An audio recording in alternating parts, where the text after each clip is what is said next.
प्रमुख 3 राजनीतिक दलबीच संसदीय समितिको सभापति चयन प्रक्रिया अघि बढाउने सहमति। ललिता निवासको जग्गा प्रकरणमा पक्राउ परेकाहरूमाथि सङ्गठित अपराधमा प्रहरले अनुसन्धान अघि बढायो। मीनबहादुर गुरुङदेखि मोही लगायत 9 जनाको म्याद थप। ललितपुरमा घर भएका पुरुषले देखावटी बङ्गुर फर्म चलाउँदै वास्तवमा नक्कली नोटको कारोबारमा संलग्न रहेको आरोप। नेपाली काङ्ग्रेसले गर्यो कर्णालीका स्वतन्त्र सांसद देवेन्द्र बहादुर शाहीको कारबाही फुकुवा। शाहीका प्रस्तावक र समर्थकको पनि कारबाही फुकुवा गरियो। बैतडीमा शिक्षकको हत्यामा संलग्न एक दम्पतिलाई जन्मकैदको फैसला। मृत्युपछि सब केतुकेको झारीमा फाले।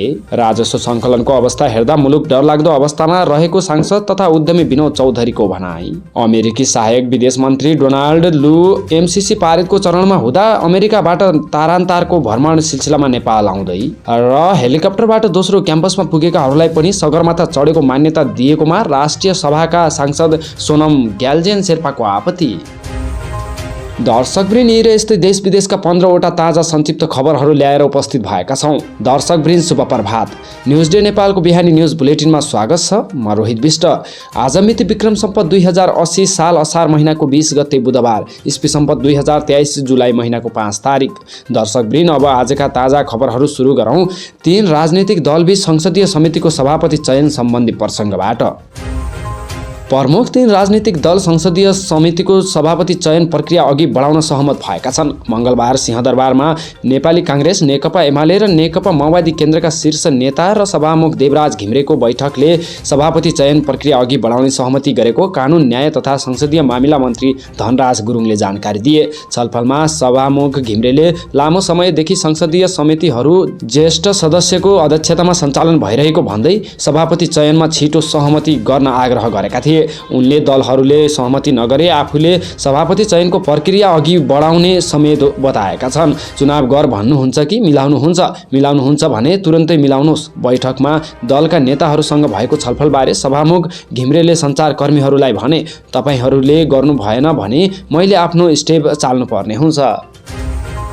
नेपाली काङ्ग्रेसका सांसद विनोद कुमार चौधरीले सरकारको राजस्व सङ्कलनको अवस्था डरलाग्दो रहेको बताएका छन्। मङ्गलबार प्रतिनिधि सभा अन्तर्गतको अर्थ समितिको बैठकमा बोल्दै सांसद चौधरीले असार 17 गतेसम्म 9 खर्बको हाराहारीमा मात्रै राजस्व सङ्कलन हुनु र सरकारको साधारण खर्च 10 खर्बभन्दा बढी हुनु गम्भीर स्थिति भएको दावी गरे। उनले भने सरकारको राजस्व उठ्ने तस्बिर हेर्दै अत्यन्तै डरलाग्दो छ।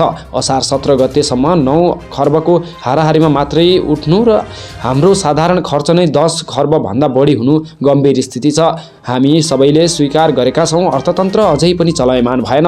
राष्ट्र बैङ्कले लगाएको आयात प्रतिबन्ध खोल्ने काम पनि भयो। काठमाडौँ महानगरपालिकाले हनुमान ढोका परिसरभित्र सवारी साधन निषेध गरेको छ। सम्पदाको मौलिकता जोगाउन नगरपालिकाले उक्त निर्णय गरेको हो।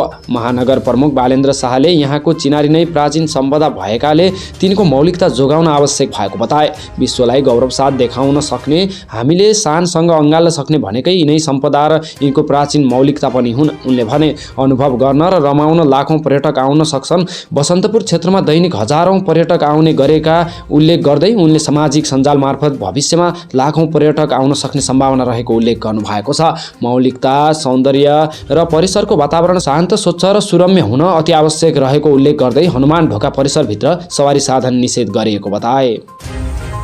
राष्ट्रिय परीक्षा बोर्डले माध्यमिक शिक्षा परीक्षा एसईको नतिजा पुरानै ग्रेडिङ प्रणाली अनुसार सार्वजनिक गर्ने भएको छ। पुरानै पाठ्यक्रम अनुसार पढाइ भएकाले पुरानै ग्रेडिङ प्रणालीबाट नतिजा सार्वजनिक गर्ने निर्णय गरेको बोर्डका अध्यक्ष महाश्रम शर्माले जानकारी दिए। पुरानो पाठ्यक्रम अनुसार पढाइ भएको अन्तिम शैक्षिक सत्र भएकाले नतिजा पनि पुरानै ग्रेडिङ अनुसार सार्वजनिक गर्ने भन्ने नै थियो। खाली विधि पुर्याउनका लागि मात्र निर्णय भएको हो, उनले भने। दर्शकवृन्द, यदि हजुरहरू यति बेलासम्म पनि हाम्रो समाचार हेरिराख्नु भएको छ भने कृपया तल देखाएको रातो सब्स्क्राइब बटनमा क्लिक गरी सब्स्क्राइब गरेर हाम्रो हौसला बढाइदिनुहोला। धन्यवाद। मकवानपुरबाट काठमाडौँ उपत्यकामा छिरेका पासाङ भोमजन प्रशान्तले ललितपुरको चापा गाउँमा घर बनाएका छन्। छम्पी बङ्गुर फार्म चलाउँछन्, तर देखावटी बङ्गुर फार्म चलाए पनि 42 वर्षीय भोमजन नक्कली नोट कारोबारमा संलग्न रहेको आरोप छ। उपत्यका अपराध अनुसन्धान कार्यालयबाट खटिएको टोलीले असार 15मा प्रशान्तलाई पक्राउ गरेको थियो। उनको साथबाट 500 दरका 80,000 नक्कली नेपाली रुपैयाँ बरामद भएको छ। पक्राउपछि प्रशान्तले प्रहरीसँग भनेका छन् विदेश जान भनेर कसैलाई पैसा दिएको थिए, फिर्ता माग्दा यस्तो पैसा दियो। पछिल्लो समय उपत्यकामा नक्कली नोटको कारोबार बढ्न थालेको छ, तर प्रहरी पैसा आउने मुख्य स्रोतसम्म पुग्न सकेको छैन। प्रशान्तलाई पैसा दिने स्रोतबारे अनुसन्धान भइरहेको एसएसपी डाक्टर केसीले जानकारी दिए। उनले नोट कारोबार गर्नकै लागि इमाडोलमा डेरा लिएको थाहा भएको छ। अपराध गर्नेहरूले प्रहरीलाई झुक्क्याउनका लागि देखावटी डेरा लिने गरेका छन्। प्रशान्तले आफू विदेश जाने तयारीमा बसेको जिकिर गरेका छन्, तर उनको परिवारका अनुसार उनी विदेश जाने तयारीमा थिएनन्। दोस्रो बिहे गरेका प्रशान्तका 2 बच्चा छन्। उनी मकवानपुरको गढी नगरपालिका 1 का स्थानीय हुन्। नेपाल प्रहरीले ललिता निवासको जग्गा प्रकरणमा पक्राउ परेकाहरूमाथि सङ्गठित अपराधमा पनि अनुसन्धान अघि बढाएको छ। उनीहरूले सरकारी कागजात लिखित कृत्य गरेर 134 रोपनी जग्गा हडपेको भन्दै 9 जना विरुद्ध प्रहरीले सङ्गठित अपराधको कसुरमा म्याद थपेको हो। सिआइबी ब्युरोका एक अधिकृतका अनुसार उनीहरूलाई सङ्गठित अपराधको कसुरमा अनुसन्धान गर्न जिल्ला अदालत काठमाडौँले 7 दिनको म्याद दिएको छ। म्याद थप हुनेहरूमा भाटभटिनी सुपरमार्केटका सञ्चालक मिनबहादुर गुरुङ, पूर्व निर्वाचन आयुक्त सुधीर शाह, मालपोतका तत्कालीन कर्मचारी धर्मप्रसाद गौतम, गोपाल कार्की, तत्कालीन वडा सचिव शिवजी भण्डारी, नापी सर्वेक्षक घमन कुमार कार्की र मोही बाबुराम महर्जन लगायतका 9 जना छन्। काम गर्न असुरक्षा रहेको भन्दै जिल्ला अदालत ललितपुरका न्यायाधीश र कर्मचारीहरू सबै सर्वोच्च अदालत गएका छन्। न्यायाधीश र कर्मचारी अदालत छाडेर गएपछि ललितपुर जिल्ला अदालतमा मङ्गलबारका सबै मुद्दाको सुनवाई प्रभावित भएको छ। बाहिर नाराबाजी चलेको छ। हाम्रो नाम लिएर मुर्दाबाद भन्ने थालेपछि काम गर्ने वातावरण भएन, त्यसैले हामी सर्वोच्च अदालत आयौँ। जिल्लाका एक न्यायाधीशले अनलाइन खबरसँग भने यो वातावरण अन्त्य हुनु पर्यो र अहिलेको समस्या समाधान हुनु पर्यो भनेर सर्वोच्च अदालत आएका हौँ। कानुन व्यवसायी लाई झुटो मुद्दामा फसाएको भन्दै नेपाल बार एसोसिएसनले पनि आन्दोलनका कार्यक्रम घोषणा गरेको छ। जिल्ला अदालत ललितपुरकी नायब सुब्बा प्रेमिका तामाङलाई अधिवक्ता अमीर लामिछानेले कुटपिट गरेको घटनालाई लिएर कर्मचारी र कानुन व्यवसायी आफ्नै ढङ्गले आन्दोलनमा उत्रिएका छन्। सोमबार कानुन व्यवसायीले जिल्ला अदालत ललितपुरमा विरोध प्रदर्शन गरेका थिए। नेपाली काङ्ग्रेसले कर्णाली प्रदेश सभा सदस्य देवेन्द्र बहादुर शाहीको कारबाही फुकुवा गरेको छ। स्वतन्त्रबाट निर्वाचित शाहीको कारबाही केन्द्रीय कार्य समितिले अनुमोदन गर्ने गरी कारबाही फुकुवा गरिएको हो। यस्तै काङ्ग्रेसले शाहीका प्रस्तावक र समर्थक समेतको कारबाही फुकुवा गरिएको छ। उनले चुनाव जिते पनि आफू जुम्लामा सक्कली काङ्ग्रेस भएको बताउँदै आएका थिए। पार्टीले टिकट नदिएपछि काङ्ग्रेसकै उम्मेद्वार विरुद्ध सङ्घर्ष गरेका उनी संसदमा आफू काङ्ग्रेसमै रहेको पनि बताउँदै आएका छन्। कारबाही फुकुवा भएसँगै उनले दल रोजेको खण्डमा काङ्ग्रेस सांसद बन्न सक्नेछन्। उनी काङ्ग्रेस सांसद बनेपछि कर्णालीमा काङ्ग्रेस सांसदको सङ्ख्या 15 पुग्नेछ। भारतको दिल्ली स्थित द्वारिकामा कक्षा 9 मा अध्ययनरत एक छात्राले विद्यालय भवनबाट हाम फालेर आत्महत्या गरेकी छिन्। आफूलाई पढ्न मन नभएको र यसकारण आत्महत्या गरेको उनको सुसाइड नोटमा लेखिएको प्रहरीले जनाएको छ। सोमबार बेलुका 5 बजे 14 वर्षीय छात्राले द्वारिका सेक्टर 16 स्थित विद्यालयको स्टाफ क्वार्टरबाट हाम फालेकी हुन्। दिल्ली प्रहरीले प्राप्त गरेको एक सुसाइड नोटमा लेखिएको छ, मलाई पढ्न मन नभएको कारण यो कदम चालेकी हुँ। प्रहरीले यस घटनाबारे थप अनुसन्धान गरिरहेको जनाएको छ। राष्ट्रिय सभाका सांसद सोनम ग्याल्जेन शेर्पाले सगरमाथा आरोहण गर्ने मापदण्ड कानुनमै व्यवस्था गर्न सरकारसँग माग गरेका छन्। सगरमाथा कुन रुटबाट चढेकालाई मान्यता दिने भन्ने विषयमा सरकारसँग स्पष्ट मापदण्ड हुनुपर्ने उनको भनाइ थियो। मङ्गलबार राष्ट्रिय सभा बैठकमा भूमि व्यवस्था, सहकारी तथा गरिबी निवारण मन्त्रालय, भौतिक पूर्वाधार तथा यातायात मन्त्रालय, सङ्घीय मामिला तथा सामान्य प्रशासन मन्त्रालय र संस्कृति पर्यटन तथा नागरिक उड्डयन मन्त्रालयको विनियोजन शीर्षकमाथिको सैद्धान्तिक छलफलमा भाग लिँदै सांसद शेर्पाले हेलिकप्टरबाट दोस्रो क्याम्पमा पुगेकाहरूलाई पनि सगरमाथा चढेको मान्यता दिने गरेको भन्दै आपत्ति समेत जनाए। उनले भने आज पनि लाजमर्दो कुरा के भइराखेको छ भने सगरमाथा चढ्ने पनि एउटा मापदण्ड हुन्छ। सगरमाथा कहाँबाट चढेर कहाँबाट झर्नेलाई मान्यता दिने भन्ने पनि हुन्छ, तर नेपालको कुनै पनि ऐन कानुनमा सगरमाथा यहाँबाट चढेर फर्कियो भने मान्यता दिने भन्ने कहीँ लेखिएको छैन। त्यसकारण कहिलेकाहीँ विवाद हुने गर्छ।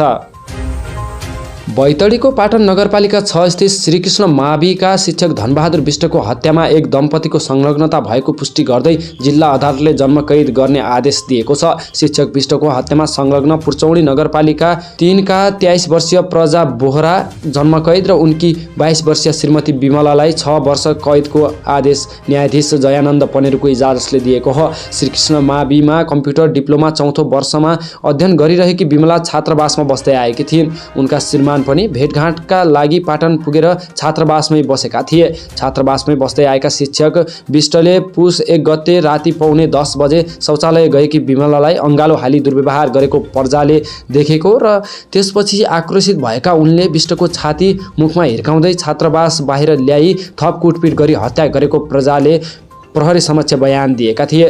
विष्टको मृत्यु भए पश्चात शवलाई प्रजा र विमलाले केतुकेको झारीमा फालेको प्रहरी अनुसन्धानबाट खुलेको छ। लुम्बिनी प्रदेश सभा दोस्रो अधिवेशनको 15औं बैठकले सेवा र कार्यका लागि प्रदेश सञ्चित कोषबाट केही रकम खर्च गर्ने र विनियोजन गर्ने सम्बन्धमा व्यवस्था गर्न बनेको विधेयक पारित गरेको छ। प्रतिपक्ष दलको विरोधका बीच प्रदेश सभाले विधेयक पारित भएको हो।